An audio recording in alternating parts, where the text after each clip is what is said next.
Let's talk about Saw.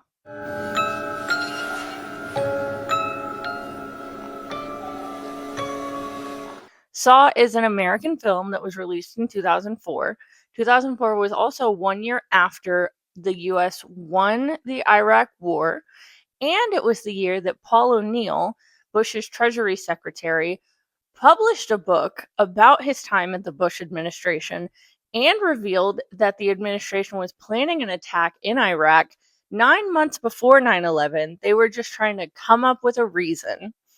So, why am I reminding you of all this? As Vice columnist Charles Graham Dixon wrote, to explore torture porn or indeed any cycle of horror films, it is vital to look at the political landscape of the time.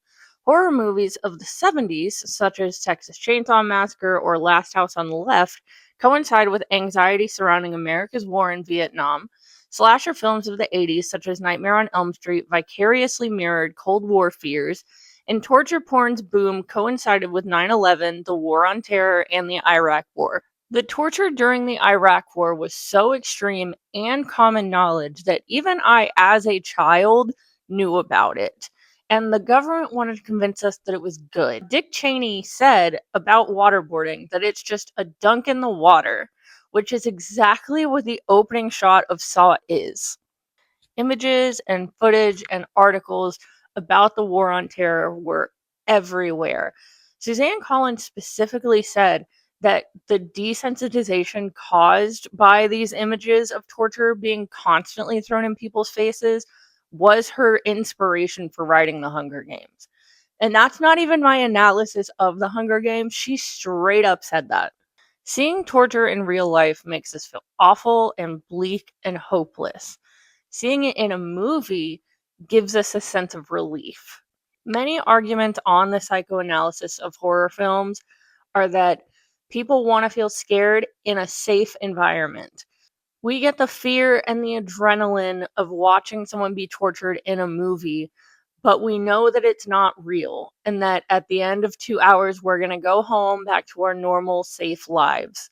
Seeing it in real life, happening to real people, makes us question our safety.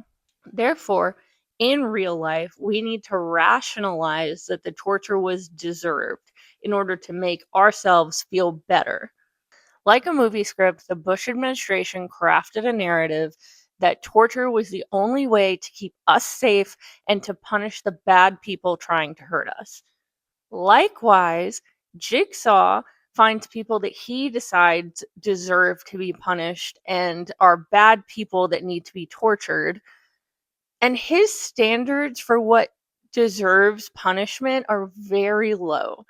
Dr. Gordon cheats on his wife, and Adam spies on people.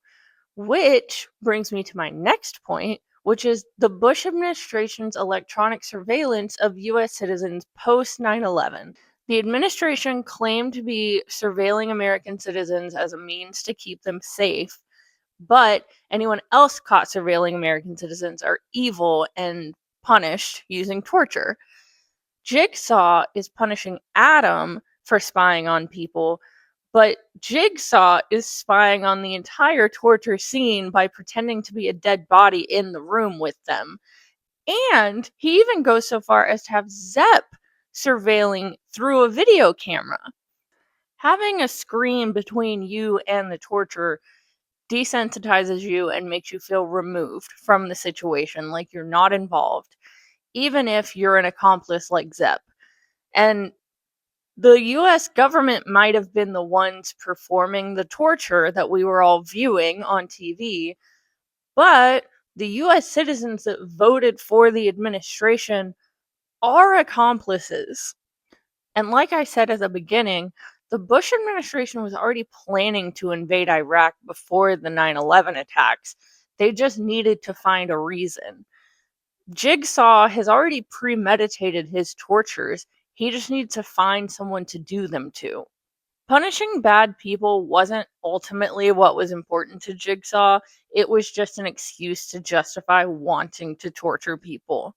Punishing bad people in Iraq wasn't ultimately what was important. It was just an excuse to justify invading a country for oil to fuel our capitalist economy.